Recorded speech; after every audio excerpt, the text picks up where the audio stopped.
चलेंगे जी। Question number 13 है हमारा 711021 अक्टूबर नंबर 14 का क्वेश्चन है। The following information relates to the delivery vehicle of Swift limited.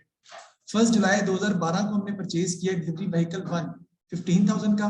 फिर 1 जुलाई 2013 को हमने परचेज किया है डिलीवरी व्हीकल 2 फॉर 20,000 और फिर 30 जून 2014 को हमने डिस्पोजल ऑफ किया डिलीवरी व्हीकल 1 का and received a cheque for 8,000। Depreciation is charged at the rate of 20% using the diminishing balance method. State two causes of depreciation of a delivery vehicle. बताएं जी causes of depreciation क्या होते हैं? दो causes बताएं depreciation के। Wear and tear है, rust है, erosion, decay, physical deterioration, obsolescence, passage of time. Use करना नहीं है, causes उसके आपको बताने पड़ेंगे प्रॉपर्ली कि passage of time है, obsolescence है, perishability है। सर आप बता तो दिए। हाँ दोबारा बता दे। वीर एंड टीयर है, wear and tear, physical deterioration, deterioration, passage of time, फिर ऑब्सोलेंस। ऑब्सोलेंस का मतलब पता ही आप ऑब्सोलीट हो जाना, कैसे आपका ऑब्सोलीट हो गया है। OBSCELENCE obsolescence, OBSCELENCE obsolescence. ठीक है जी। आगे कहते हैं complete the following table to show the depreciation charged for the year ended 30 June and 30 June 2014। मेरा पहला क्वेश्चन आपसे ये उस्मान कि हमारा जो साल है ये नॉर्मल है एबनॉर्मल है? एबनॉर्मल है। एबनॉर्मल है उस्मान, तो कब से कब तक हमारा साल बन रहा है? किस महीने से किस महीने तक का साल बन रहा है? हाँ जुलाई से लेके जून तक का, यानी जुलाई में स्टार्ट होता है हमारा साल और जून में हमारा साल जो है वो खत्म हो जाता है। लिखना नहीं है, चलो जुलाई में हमारा साल स्टार्ट होता है, जून में जो है वो हमारा खत्म हो जाता है। तो 1 जुलाई को हमने डिलीवरी व्हीकल परचेज किया 15,000 का और फिर 1 जुलाई 2013 को हमने डिलीवरी व्हीकल परचेज किया दूसरा 20,000 का। तो नीचे देखें, हमने पहले डेप्रिसिएशन कैलकुलेट करनी है 30 जून 2013 को भी और 14 को भी। पहले बात करते हैं किसकी? डिलीवरी व्हीकल 1 की बात करते हैं। तो डिलीवरी व्हीकल 1 हमने परचेज किया जुलाई 2012 में। इस पर डेप्रिसिएशन होगी बेटा, मैं निकाल रहा हूँ 15,000 उसकी बेसिकली जो है वो कॉस्ट है डिलीवरी व्हीकल 1 की। और 1 जुलाई 2012 से लेके, मैं लिख रहा हूँ ताकि आपको याद रहे, जुलाई 2012 से लेके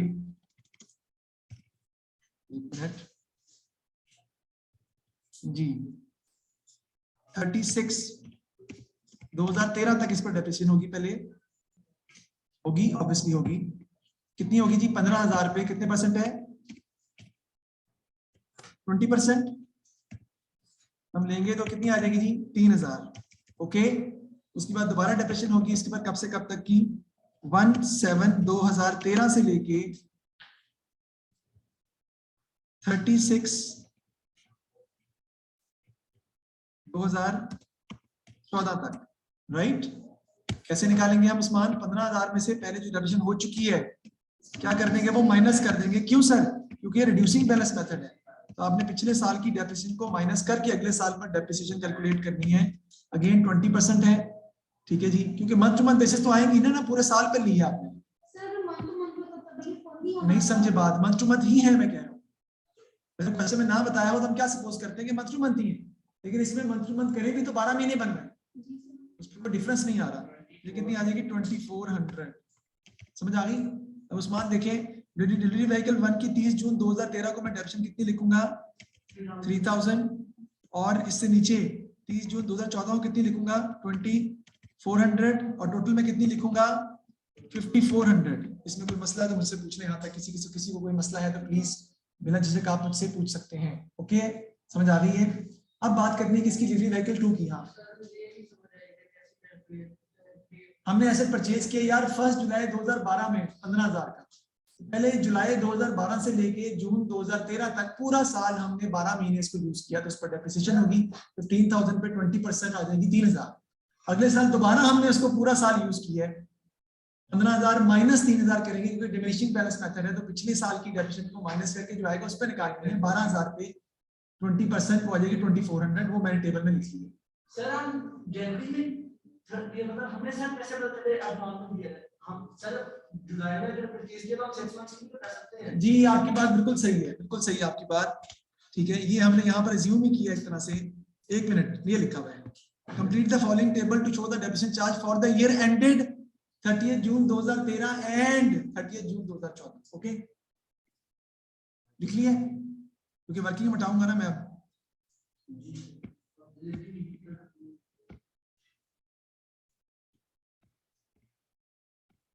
अब डिलीवरी व्हीकल 2 की बात करते हैं जी। वो हमने कब परचेज किया था? 1 जुलाई 2013 को, राइट। 2013 से लेके 14 तक हमने इसको यूज किया है। कॉस्ट कितनी है उसकी? 20,000 मल्टीप्लाई बाय कितने परसेंट आ जाएगी इसके ऊपर डेप्रिसिएशन? 20% कितनी आ जाएगी? 4,000। That's it. और तो इस पर डेप्रिसिएशन हुई नहीं अभी तक, तो पहले साल इस पर कोई डेप्रिसिएशन चार्ज नहीं होगी। 14 में इस पर डेप्रिसिएशन चार्ज होगी कितनी? 4,000। टोटल कितना आ जाएगा आपके पास? 4,000। इधर टोटल कितना आपके पास आ जाएगा? 3,000। इधर टोटल कितना आपके पास आ जाएगा? 6,400। और टोटल इधर कितना आपके पास आ जाएगा? 9,400। ये वैसे इसने टेबल बनाने को कहा था, इस टेबल का ऐसा कोई मसला नहीं, बस टेबल उसने बनाने को कहा तो हमने बना दिया टेबल। कॉलम वाइज भी टोटल किया ना मैंने फिजान, कॉलम वाइज भी टोटल किया और रो वाइज भी टोटल कर। सर टोटल किया, क्या करना है? कुछ भी नहीं करना। I mean it was not needed actually. Yes, it was not needed actually. It does not have any impact on the question also, लेकिन हमने फिर भी इसको शो करना है।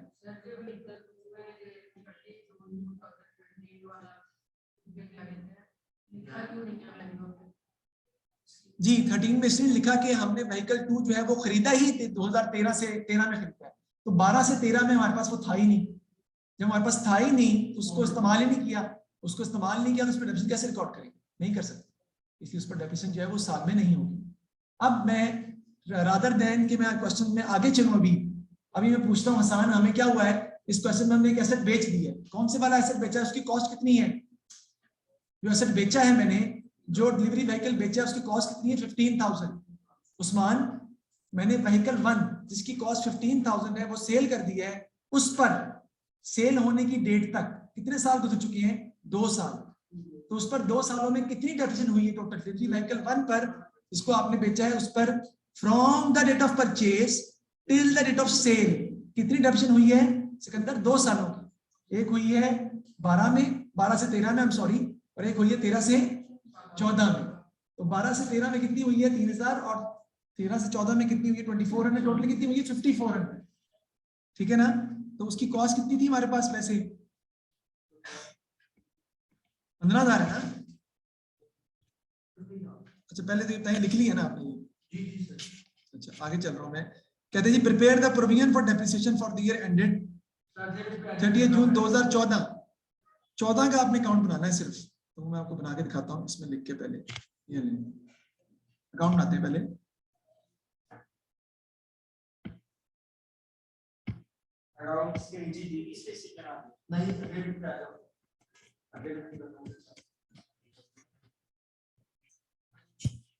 जी प्रोविजन फॉर डेप्रिसिएशन अकाउंट में बना रहा हूँ। Though the question has asked us to prepare the provision for depreciation account only for 1 year, but I am going to prepare it for 2 years. मैं 12 से 13 का भी बनाऊंगा और 13 से 14 का भी बनाऊंगा समझाने के लिए आपको। ठीक है, तो सबसे पहले डॉलर के साइन हम लिख लेते हैं इसके अंदर। रेज नहीं कर सकते, इसकी में जरूरत पड़नी है इसकी।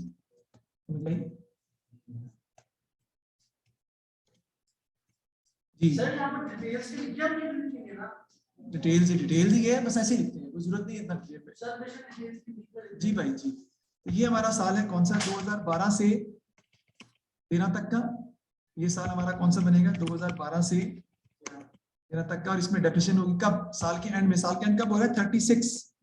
36 13 में साल के एंड हो रहा है। डेप्रिसिएशन क्या होगी? Income statement debit, provision for depreciation credit. कितनी डेप्रिसिएशन हो रही है जो एसेट हम यूज कर रहे हैं उस पर? टोटल डेप्रिसिएशन जो पहले साल में हो रही है वो है 3,000। टोटल 3,000 से एंट्री हो जाएगी। इसका मैं टोटल कर लूंगा, वो रिटर्न आ जाएगा। सर ये 3,000 कैसे आया यार? 2012 से 13 में मेरे पास एक ही एसेट था, डिलीवरी व्हीकल 1, और उस पर डेप्रिसिएशन हुई थी सिर्फ 3,000 बस, और कोई एसेट मौजूद था ही नहीं। तो इधर आपका आ जाएगा जिसको हम क्लोज कर देंगे। अगेन डेट लिखूंगा मैं, डेट इंपॉर्टेंट है बेटा। 36/13 आ जाएगा आपका कैरिड डाउन। कितना आ जाएगा जी? 3,000। इसको मैं यहाँ पे 3000 से क्लोज कर दूंगा जी। इधर भी आ जाएगा मेरा 3000। ये कैरेट डाउन जो है वो नेक्स्ट ईयर क्या बन जाएगा, ब्रॉट डाउन 2013 से लेके 2014 तक का। और यहाँ पे आपकी डेट जो आ जाएगी 1/7, तो मेरा आ जाएगा ब्रॉट डाउन। अच्छा, ये ब्रॉट डाउन क्या शो कर रहा है कि आपके पास जो भी एसेट्स पड़े हुए फिजान वो अब तक 3000 डिप्रिशिएट हो चुकी है। अब अगले साल जो डिडक्शन हो रही है वो कितनी हो रही है, 2400 हो रही है डिलीवरी व्हीकल 1 पे और 4000 हो रही है डिलीवरी व्हीकल 2 पे। टोटल कितनी हो रही है 6400। उससे एंट्री हम पास करेंगे अब 6400 से इनकम स्टेटमेंट डेबिट और प्रोविजन फॉर डेप्रिसिएशन क्रेडिट। तो मैं यहाँ पे बता देता हूँ।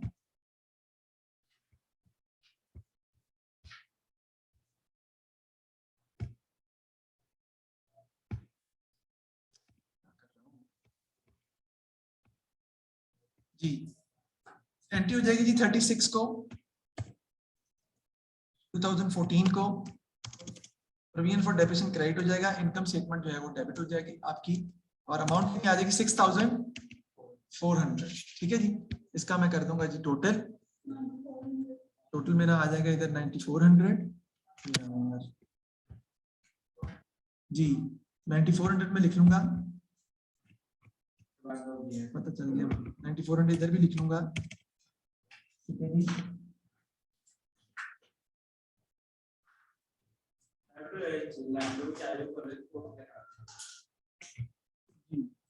9400 हमारा आ जाएगा। और अब इससे आगे हम अभी सॉल्व करते हैं।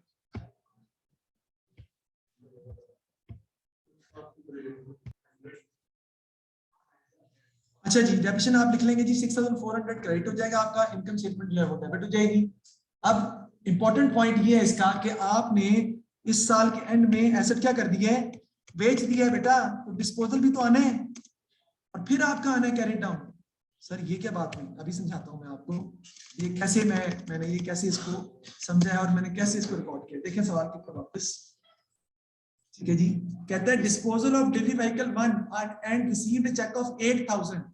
8000 का चेक मिला और हमने डिलीवरी व्हीकल 1 जो है वो क्या कर दिया है, बेच दिया है। तो मुझे सिकंदर बताएं कि डिलीवरी व्हीकल 1 पर अब तक कितनी डिडक्शन हुई है, जो मैं निकाल दूंगा 5400। इसकी एंट्री पास कर दूंगा, ये मैं disposal provision for depreciation account से निकाल दूंगा 5400 और आपका बाकी जो है वो कैरी डाउन आ जाएगा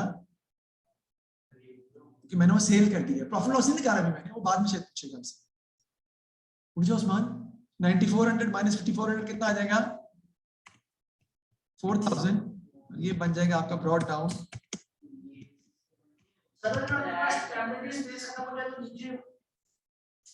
हाँ जहां मर्जी करें, इसमें कोई मसला नहीं है, काउंटिंग में कोई प्रॉब्लम नहीं है। ठीक है जी, ये हमने प्रोविजन फॉर डेबिशन अकाउंट बना दिया। अच्छा, उसने सवाल में आसान मांगा हुआ था सिर्फ 14 का। इसका मतलब है कि अगर सिकंदर आप 14 का अकाउंट बनाने जाते हो तो आपको पहले ब्रॉड डाउन में 3000 लिखना पड़ेगा। इसलिए मैंने 12 से 13 का बनवाया था ताकि आपको समझ आ जाए कि आपको ब्रॉड डाउन 3000 लिखना है, उसके बाद क्वेश्चन को सॉल्व करना।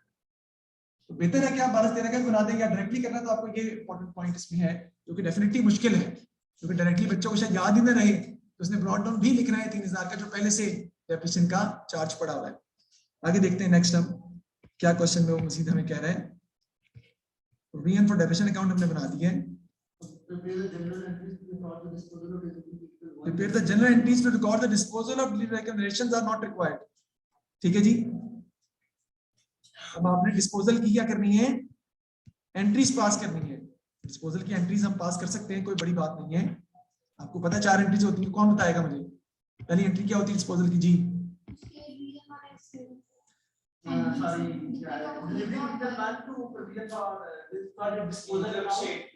जी vehicle disposal account, vehicle disposal account debit और vehicle account credit. Vehicle disposal account debit और vehicle account credit with the cost of the asset sold. Asset बेचा उसकी कॉस्ट कितनी है, 15,000। जो एसेट बेचा उसकी कॉस्ट कितनी है 15,000। ठीक है, अब एंट्री पास करेंगे, जो एसेट पर डेप्रिसिएशन हुई है उसको इस अकाउंट से निकाल देंगे। Provision for depreciation account to vehicle disposal account.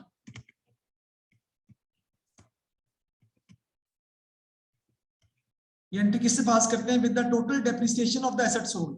वो कितनी हमें पता है 5400, इधर भी कितनी आ जाएगी 5400। तभी तो हमने प्रोविजन फॉर डेप्रिसिएशन के डेबिट साइड पे लिखा है, इसको निकाल देते हैं ना डेप्रिसिएशन अकाउंट से। आपने सवाल क्या बनाएंगे कि सर कॉस्ट भी तो निकाल देते हैं यार, मैं एसेट अकाउंट बना रहा होता तो मैं डेफिनेटली निकालता कॉस्ट को भी। एसेट अकाउंट जब बना ही नहीं रहा तो फिर कॉस्ट कैसे क्रेडिट करूंगा मैं? यानी व्हीकल अकाउंट में तो इम्पैक्ट जा रहा है ना, एंट्री का, पहली एंट्री का व्हीकल अकाउंट क्रेडिट हो रहा है 15,000 से। किसकी वजह से? डिस्पोजल की वजह से।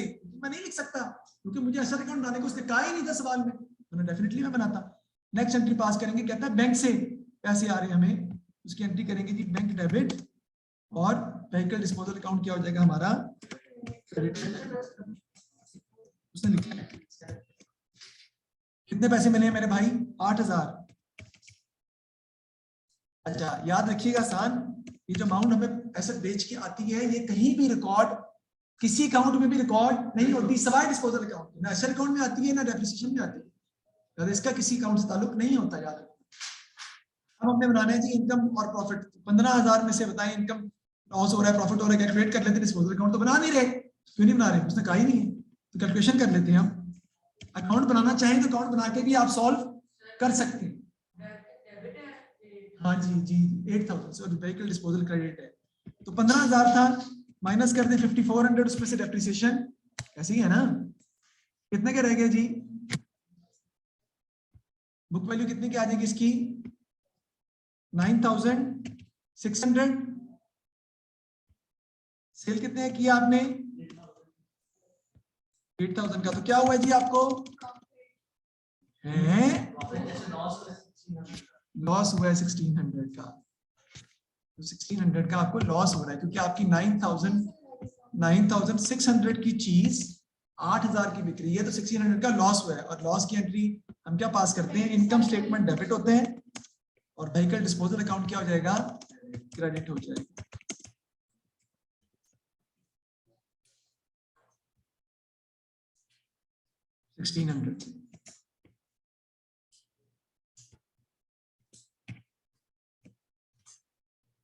ठीक हो गई जी बात? ये हमने जो है ना वो एंट्रीज की पास हमने कर ली है। अब देखते हैं क्वेश्चन में और क्या रिक्वायरमेंट में कहा है। तस्वीर खींचो यार, इसकी तस्वीर खींचो, फुल हो गया काम, फुल काम। ये तस्वीर खींचो इसकी, खींच के फेसबुक पे लगा दो, कहो कि सबसे ज्यादा best student in the class. पूरी सो गया, चक्कर ही कोई नहीं, को तो आवाज भी नहीं आ रही।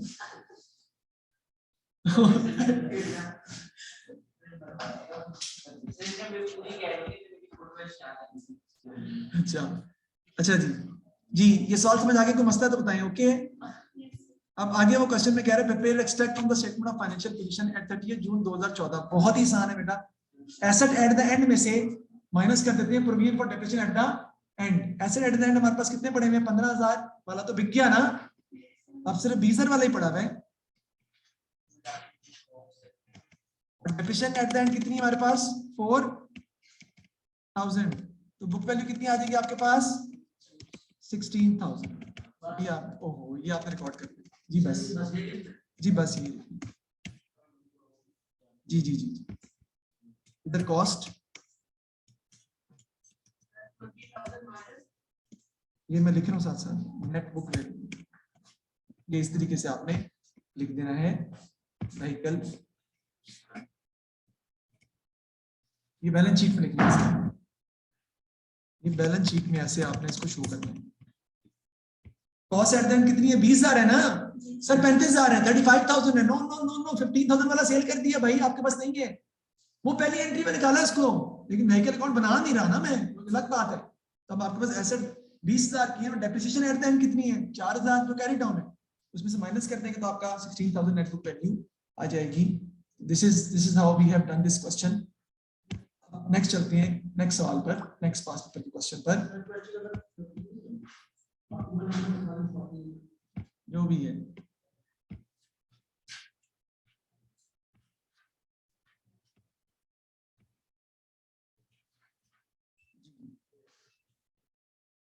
देखिए जी, कहते हैं जी कि आके अक्टूबर नवंबर 14 22 7110 अक्टूबर 14-22 का क्वेश्चन है। नहीं वो हमारा ताल्लुक नहीं, कैपिटल रेवेन्यू एक्सपेंडिचर खुद ही करो, कल टेस्ट में आएगा जी। Ajib commenced business on 1st October delivering parcels to customers' homes. He purchased a motor van on that date. The details are as follows. Purchase price दी हुई है, लाइफ दी हुई है, residual value दी हुई है। ठीक है, मुझे बताएं जब क्वेश्चन में लाइफ दी हो तो हम फार्मूला यूज करते हैं स्ट्रेट लाइन मेथड का। क्या होता है फार्मूला? फार्मूला क्या होता है डेफिनेशन का?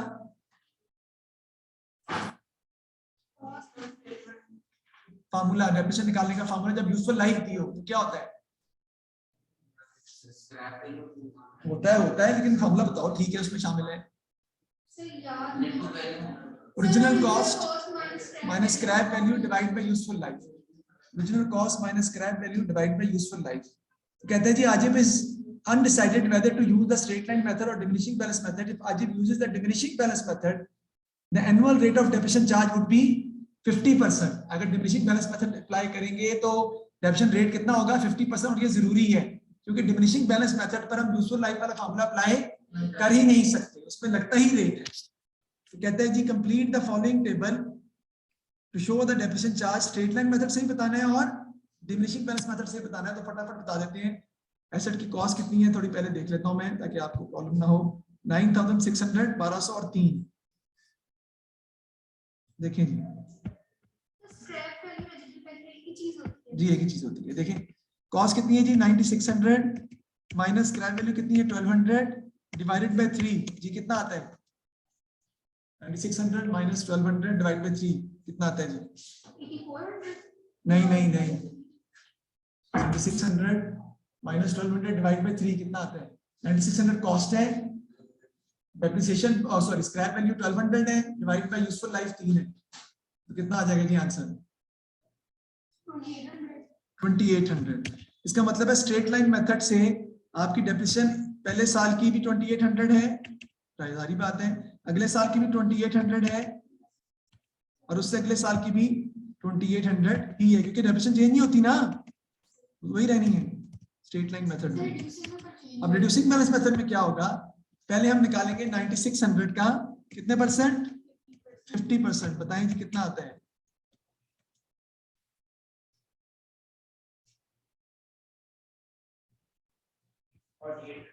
4800। तो डेप्रिसिएशन डिमिनिशिंग मेथड में पहले साल में आ जाएगी 4800। इधर भी लिख दूंगा मैं 4800। फिर क्या करूंगा? ये 4800 में क्या करूंगा? माइनस करूंगा 9600 में से, right? 9600 minus 4800 is equal to 4800 multiplied by 20%। ये कितनी आ जाएगी जी?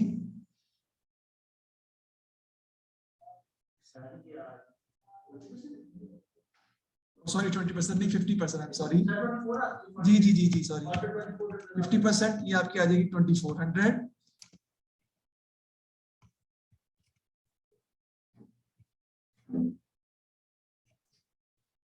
ये लिख लूंगा जी इधर में। और आखिरी साल जो है वो कितनी आ जाएगी? 4800 में से माइनस कर दूंगा 2400, अमाउंट आ जाएगी 2400 और इसका कितने परसेंट गुना मैंने? 50% which is equal to 1200। वो आपकी डेफिनेशन आ जाएगी इधर 1200 की, and that is the completion of the table. ठीक है जी, बहुत आसान सवाल, कोई मसला नहीं था इसके अंदर। अकाउंट नहीं बनाने का फिलहाल तो सिर्फ डेफिनेशन का कहा था, हमने निकाल दिया। इसके अंदर समझ आइए आप छोड़ो नहीं इसको। क्या बताया तो मैं डेफिनेशन क्या होती है पता तो है हमें, तो है हमें डेफिनेशन क्या होती है, उसके हिसाब से हम चार्ज कर लेंगे। लिख लिया आपने? लिख लिया तो वेट कर लेता हूं मैं। लिख लिया तो आगे चलो। तो पेपर में इतने आसान सवाल आते तो नहीं। जैसे पेपर के सवाल कर रहा हूं क्या हो गया? हमें तो बड़े मुश्किल आते हैं। मसला ये है कि पेपर आपको अब लग रहा है, आपको लग रहा है क्योंकि आपने चैप्टर कर लिए पेपर के सवाल के बाद।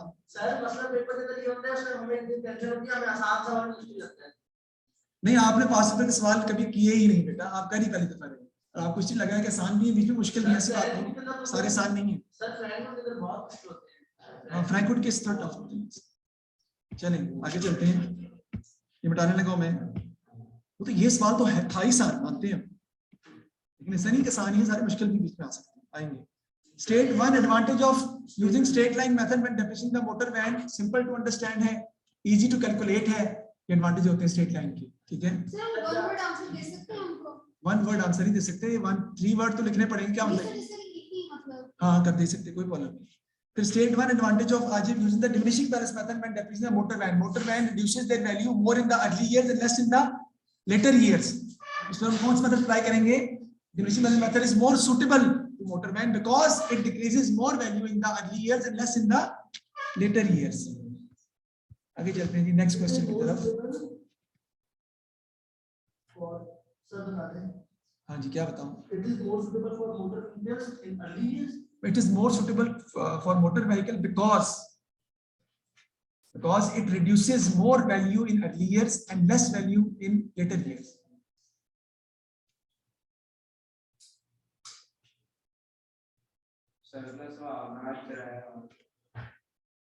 अगला सवाल क्या हो गया यार?